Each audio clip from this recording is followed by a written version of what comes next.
This is an incredibly intriguing and well-structured outline.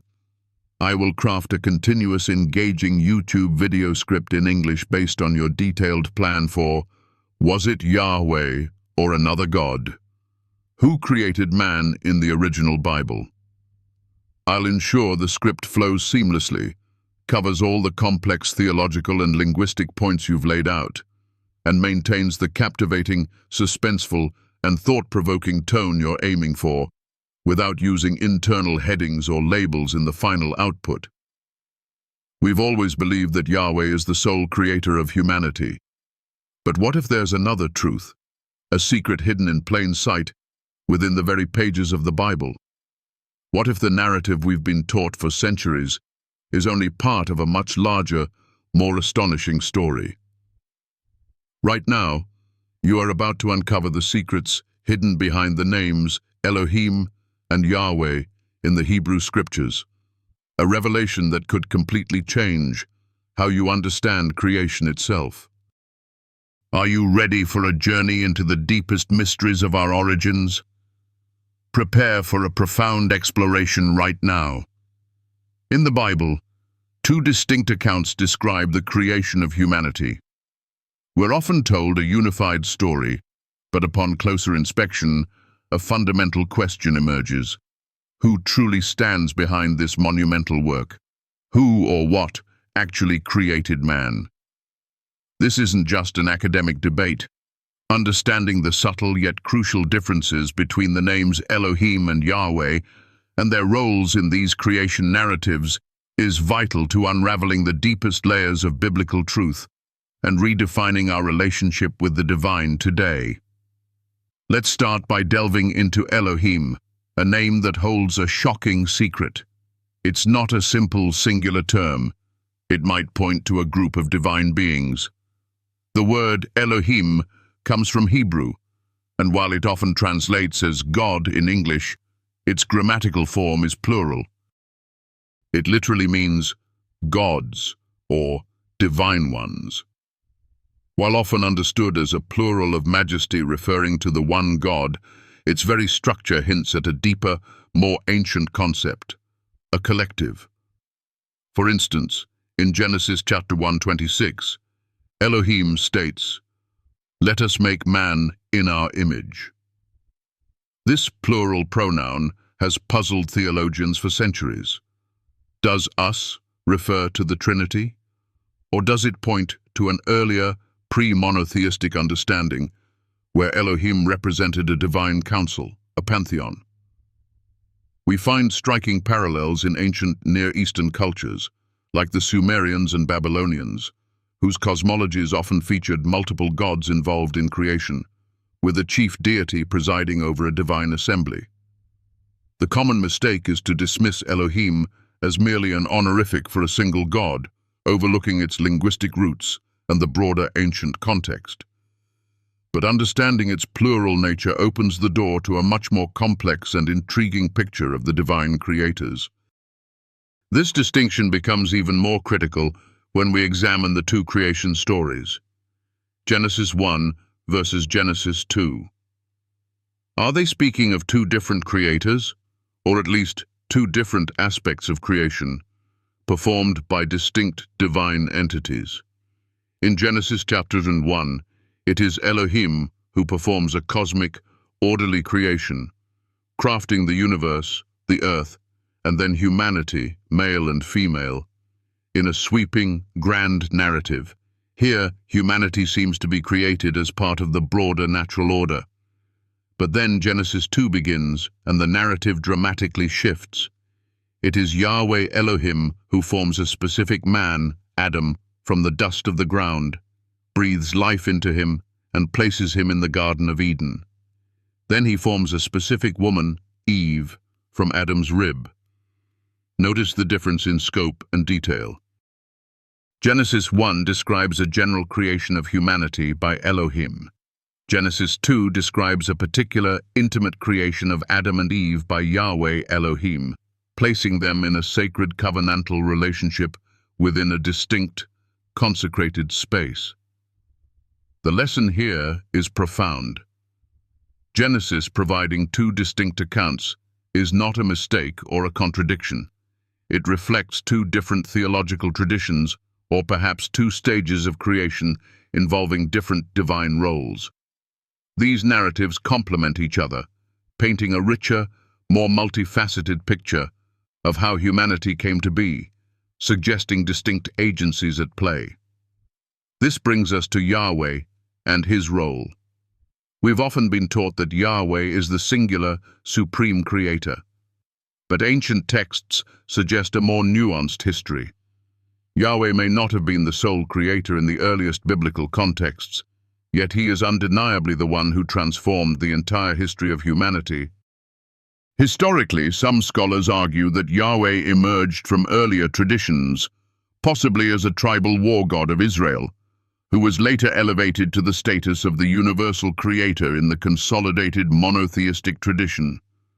While this perspective is debated, it highlights the dynamic evolution of religious thought. Comparing Yahweh to other creation deities in ancient cultures reveals fascinating parallels. Many cultures had a supreme creator god, but also subordinate deities or divine councils who participated in the finer details of creation. What distinguishes Yahweh is his unique covenantal relationship with Israel, his active involvement in human history, and his eventual consolidation as the one true God in monotheistic Judaism. This raises another provocative question. Why are Elohim and Yahweh so different? And could Yahweh simply be a slice of a higher, more complex divine entity? Ancient texts, both inside and outside the Bible, hint at a distribution of roles among divine beings. Some scholars propose that Elohim represents the broader divine council, or the ultimate divine source, from which Yahweh, a specific and powerful divine figure, was delegated or emerged to interact directly with humanity and establish covenants. This doesn't necessarily mean they are separate gods in a polytheistic sense, but that they represent distinct roles or manifestations of the divine. This perspective could explain why different names are used in different contexts within Genesis. Elohim creates the cosmos. Yahweh establishes a covenant with a chosen people. The lesson drawn from these distinctions is vital. These subtle variations can help us gain a much deeper understanding of both the ancient religious landscape and the evolving theological journey reflected in biblical history. Who then are these children of Elohim who stood before him in Psalm 82? The verse reads, God, Elohim, stands in the divine assembly. He judges among the gods, Elohim. This powerful imagery, often downplayed or allegorized in traditional interpretations, points to a clear concept of divine beings, or gods, existing alongside the supreme Elohim. This aligns with ancient Near Eastern concepts of pantheons and divine councils, where a chief deity presided over lesser gods or powerful divine beings. These sons of Elohim, or gods, are mentioned in various ancient texts and even other biblical passages, such as Job 1:6 and 2:1, where they present themselves before God. Understanding these concepts of divine beings in ancient Near Eastern culture profoundly influences our modern understanding of the early biblical narratives, suggesting a more complex divine hierarchy than often assumed. Does the Bible borrow ideas from other cultures? Let's conduct a comparative analysis of creation models, looking at the Sumerians, Babylonians, and the Bible. While the Bible presents a unique monotheistic perspective, it certainly existed within a broader ancient Near Eastern context. The Sumerian epic of Gilgamesh and the Babylonian Enuma Elish both contain creation accounts with striking parallels to Genesis, featuring primordial waters, divine beings, and the creation of humanity. For example, the Enuma Elish describes the god Marduk forming humanity from the blood of a defeated god, reflecting a violent origin. The Bible, while sharing some motifs, drastically reinterprets them, portraying a single benevolent God creating humanity out of love and purpose, not violence or servitude to other gods. This reinterpretation isn't plagiarism, it's a polemic, a deliberate reshaping of common ancient themes to convey a distinct theological message. The one God of Israel is supreme, good, and the ultimate creator, transcending the chaotic polytheistic myths. The way the Bible reflects or modifies these stories helps us appreciate its unique theological statements and its revolutionary monotheistic worldview. So, were there other entities involved in the creation of humanity beyond just Elohim and Yahweh? This is where things get even more intriguing. Ancient Jewish traditions, particularly those found in apocryphal texts like the Book of Enoch, suggest the involvement of other entities in the creation process. These texts speak of angels, Nephilim, the offspring of divine beings and human women, and watchers, angelic beings who descended to earth and interacted with humanity, imparting forbidden knowledge and, according to some interpretations, even participating in the shaping or influencing of early human development. While these traditions are not canonical in mainstream Judaism or Christianity, they reflect ancient understandings that humanity might be the result of interventions from multiple spiritual entities.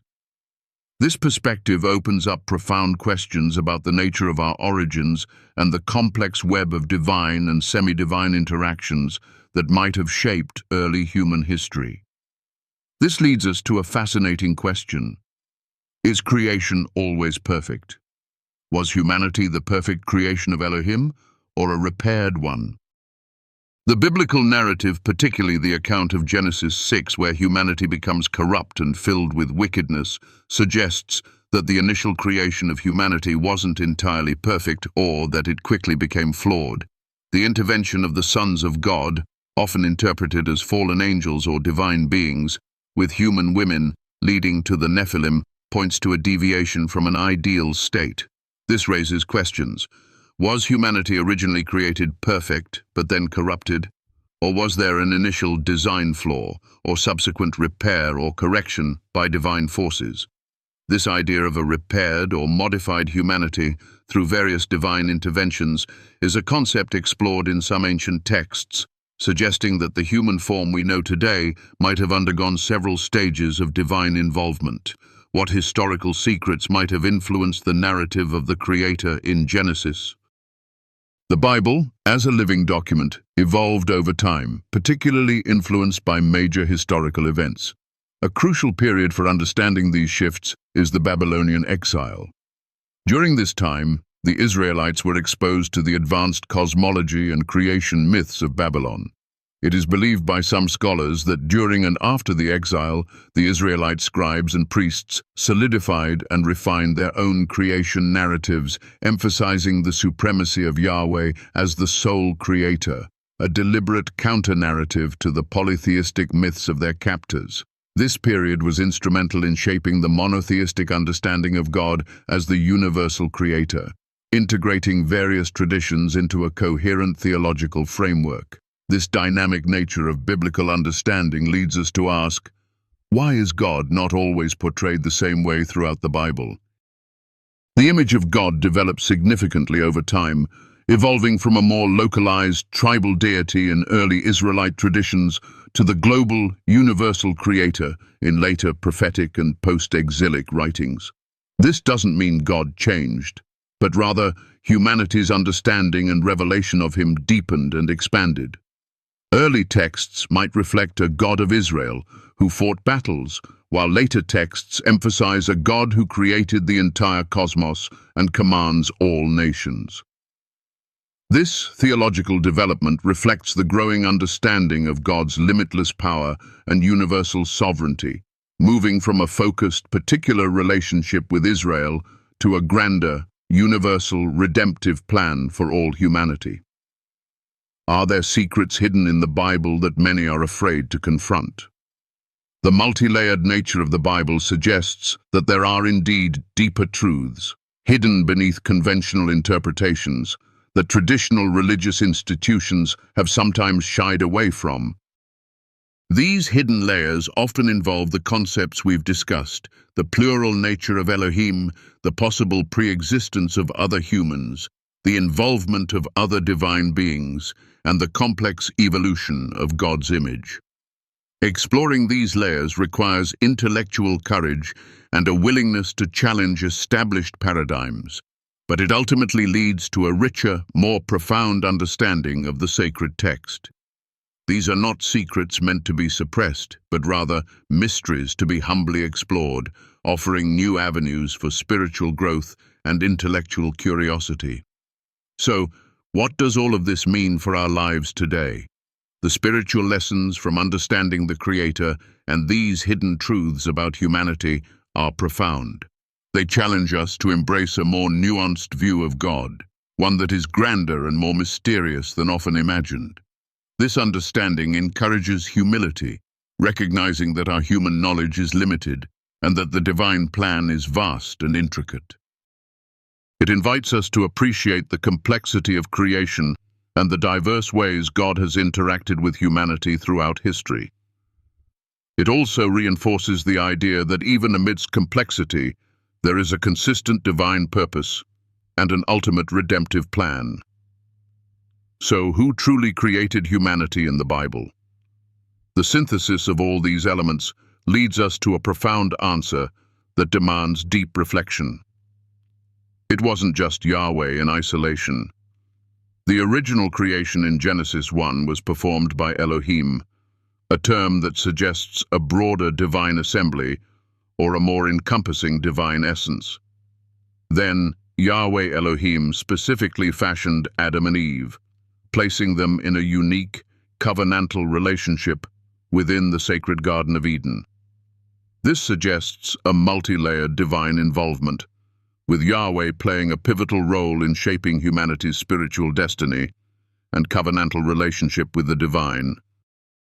The Bible therefore presents not a singular, simplistic creation event, but a rich, complex tapestry woven by different aspects or manifestations of the divine, with Yahweh at its sacred heart. What are your thoughts on this complex, multifaceted understanding of creation? Share your insights and questions in the comments below. If this discussion has opened your mind and challenged your perspective, please subscribe to our channel for more profound explorations into the mysteries of the Bible. Let's continue this journey of discovery together.